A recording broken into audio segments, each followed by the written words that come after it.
নমস্কার বন্ধুরা, সুমিস ড্রিমি লাইফে সবাইকে স্বাগত। চলে এসেছি আরও একটি নতুন ভিডিও নিয়ে। ছোটবেলায় আমরা অনেকেই হাতের কাজে স্কুলে মাটির ফল নিয়ে যেতাম। অনেক বছর পর সেই স্মৃতি একবার ফিরে আসলো। কিছুদিন আগেই দাদার ছেলে জানালো ওকে একটা মাটি দিয়ে ফল বানিয়ে দিতে হবে। আমরা যখন ছোট ছিলাম তখন বাবা আমাদেরকে এগুলো বানিয়ে দিতেন। আমি আগে কখনো মাটি দিয়ে এরকম ফল বানাইনি, এটা আমার ফার্স্ট টাইম ছিল। কালার করার জন্য আমি নিয়েছি ফেব্রিক আর্টের একটা অরেঞ্জ কালার, একটা হোয়াইট কালার আর একটা তুলি। প্রথমেই আমি মাটির তলাটাতে একটা হোয়াইট কোটিং করে নিচ্ছিলাম। আমি আর আমার দাদারা যখন ছোট ছিলাম তখন বাবা আমাদেরকেই হাতের কাজগুলো তৈরি করে দিতেন। কাজ থেকে বাড়ি ফিরে অনেক রাত পর্যন্ত জেগে আমাদেরকে কত সুন্দর সুন্দর হাতের কাজ তৈরি করে দিতেন।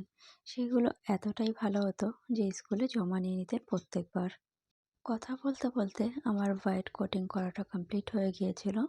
কিছুক্ষণ রেখে শুকিয়ে নেওয়ার পর আমি অরেঞ্জ কালারটা করে নিচ্ছি।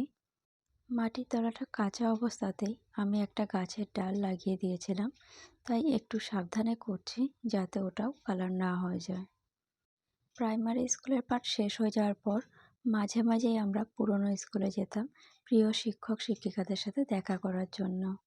সেখানে গিয়ে অফিস রুমে সবার প্রথমেই চোখ পড়ত বাবার তৈরি হাতের কাজগুলোর দিকে।